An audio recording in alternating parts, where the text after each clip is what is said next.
Hello everyone, welcome back to another episode of stealing treasures from heaven. तो जैसा कि last episode में हमने देखा था कि जिनचाओ उसके फ्रेंड लाओजाओ के साथ एरिना में फंस गया था, जबकि दूसरी तरफ बाहर जो कमांडर्स आए थे लोगों को रेस्क्यू करने के लिए, वो पूरे जो एरिना था उसके चारों तरफ एक शील्ड लगवा देता है। जबकि जो जोरेन थी वो उसे उसके दोस्तों को बचाने के लिए बोलती है, तो वो उसे ही पकड़ लेता है। अब खुद को अंदर पाके जिनचाओ को एक आइडिया आता है कि वो उसी मेडिसिन का यूज करके इन बिल्लियों को ठीक कर सकता है जिससे उसने जीव के ब्रदर जाओ जिंग को किया था। उसका ये प्लान तो कामयाब हो जाता है, बट उनको ऐसा करते कुछ लोग देख लेते हैं जो फिर उनको मारने के लिए उनके सामने आ जाते हैं। और जिनजाओ उनकी ड्रेस देखकर समझ गया था कि ये लोग बोस जी के साथ ही शायद मिले हुए हैं, लेकिन अभी तो वो मारा जा चुका था, तो उसे लगता है कि शायद कुछ और ही होगा। और अभी अपने आगे के एपिसोड की स्टार्टिंग होती है जहाँ हम लोग देखते हैं कि ये लोग जिनजाओ के ऊपर अटैक करने के लिए तैयार हो जाते हैं, लेकिन जिनजाओ उनको बोलता है रुको रुको, मरना माना बाद में करेंगे, लेकिन हम लोग यहाँ से बाहर कैसे जाएंगे। जैसा कि तुम लोग देख सकते हो कि हम लोग यहाँ पे ट्रैप हो चुके हैं। और वैसे भी क्या तुम्हें नहीं पता मेरे बारे में, मैं तो बोस जी का राइट हैंड मैन हूँ, मेरा कोड नेम बुचर है। अब इन लोगों ने भी इस कोड नेम नाम के आदमी के बारे में सुना था, लेकिन वो एक मिशन के बाद गायब हो गया था, तो ये लोग अभी के लिए कुछ भी नहीं करते हैं। फिर जिनचाओ उन्हें बताने लगता है कि मैं कुछ टाइम के लिए छिप गया था क्योंकि अपने बॉस मिसिंग है और मुझे चिंता थी कि लोग मुझे ही ब्लेम करेंगे। तभी ये मास लोग उससे पूछते हैं कि ये जो लड़का पीछे पड़ा है ये कौन है, तो वो उसको भी बताता है कि ये पियोनी है और ये भी हमारी ही ऑर्गेनाइजेशन से है। अब उसको इतना पूरे कॉन्फिडेंस में बात करते देखकर उन लोगों का जो बोस था वो कहता है ठीक है, मैं एक बार कंफर्म करके आता हूँ। तो वो यहाँ से फोन करने के लिए चला जाता है, जबकि जिन जाओ इन लोगों को ध्यान से देख रहा था और उसका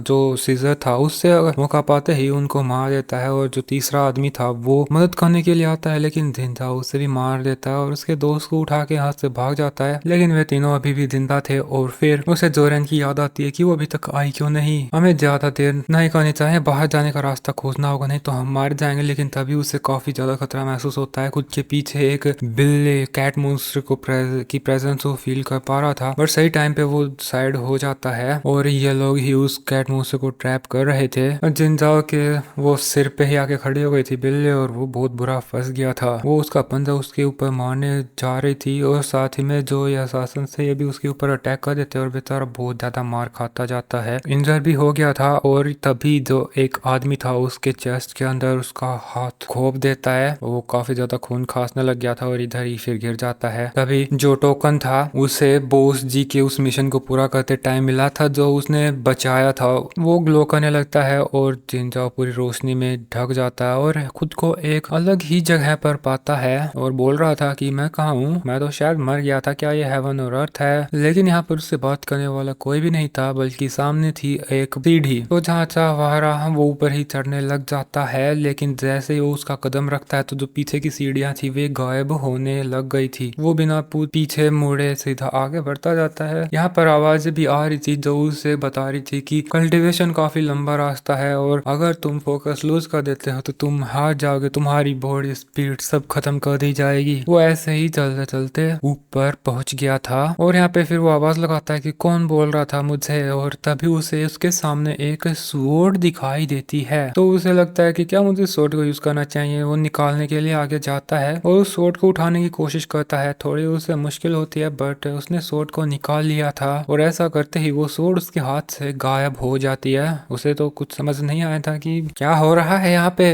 बट तभी जो ये पूरी जगह थी टूटने लग गई थी और जिस प्लेटफॉर्म के ऊपर खड़ा था वो हवा में झूल रहा था, तो उसके पास बच के कहीं जाने का चॉइस भी नहीं थी। तो इसी तरह वो नीचे गिरता जा रहा था कि तभी वो खुद को एक बहुत बड़े हाथ पर, मतलब हथेली के ऊपर कोई उसे उठा लेता है और उसके सामने इतना बड़ा आदमी आ जाता है। ये जो आदमी था ये एक्चुअली में गॉड की सोल है और वो उसे बता रहा था कि कोई ईमानदार मन का सच्चा कल्टिवेटर, सन ऑफ डेस्टिनी, तुम्हारा स्वागत है। थ्री रिलम्स में काफी भयानक कैटास्ट्रोफी बहुत जल्दी शुरू होने वाला है, तुम हेवन की विल को कैरी करते हो, तुम्हें इस थ्री रिलम के अंदर केओस को समाप्त कर सकते हो। तो जिंता उससे पूछता है तुम ये क्या कह रहे हो और तुम हो कौन, तो वो बताता है कि हम दोनों एक हैं, मुझे उम्मीद है तुम मेरी पावर का यूज करके काफी जल्दी स्ट्रॉन्ग बनोगे और जो भविष्य में होने वाला है उसके लिए तैयार रहना, क्योंकि अब से मेरी पावर ही तुम्हारा हथियार होगी। और इसी के साथ वो उसकी सारी पावर को जिंताओ के अंदर ट्रांसफर कर देता है। और दूसरी तरफ हमें फिर इन मास लोगों को दिखाया जाता है जो कि जिंताओ के दोस्त को मारने के लिए जा रहे थे, बल्कि तभी पूरी धरती कांप उठती है और जिनजाओ को हमें हवा में उड़ता दिखाया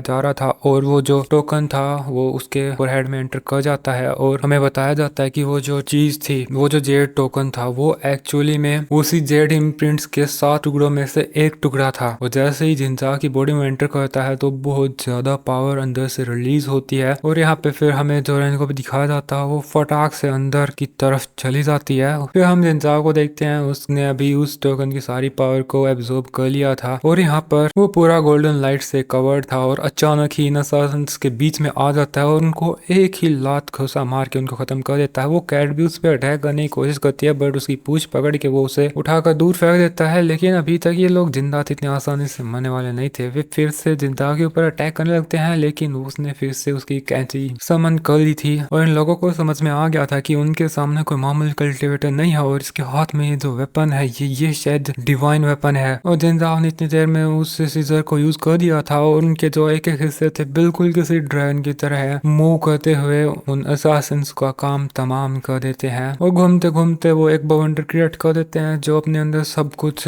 खींचे चले चाह रहे थे। और फिर अंत में यहाँ पर जितने भी मॉन्स्टर वगैरह थे सारे उसी के अंदर जाके फिर मारे जाते हैं और जो कैची थी वे वापस जिंदा के पास आ गई थी और अभी उस जेड इम्प्रिंट की पावर खत्म हो चुकी है और जिंदा अपना बेहोश हो जाता है। बट उससे पहले अपने हीरोइन जोरन उसे बचाने के लिए उसके पास पहुंच गई थी, जिसके बाद अपना सीन चेंज होकर किसी अननोन जगह पर आ जाता है जहाँ पर हम लोग एक लड़की को देखते हैं। वो किसी से चैटिंग कर रही थी जिसको उसने अभी अभी ब्लॉक कर दिया है, तो वो किसी को बात करने के लिए ढूंढ रही थी, तो उसके सामने अभी जिंदाओ आ जाता है और इसी के साथ दोस्तों अपना एपिसोड इधर ही खत्म हो जाता है। Bye bye.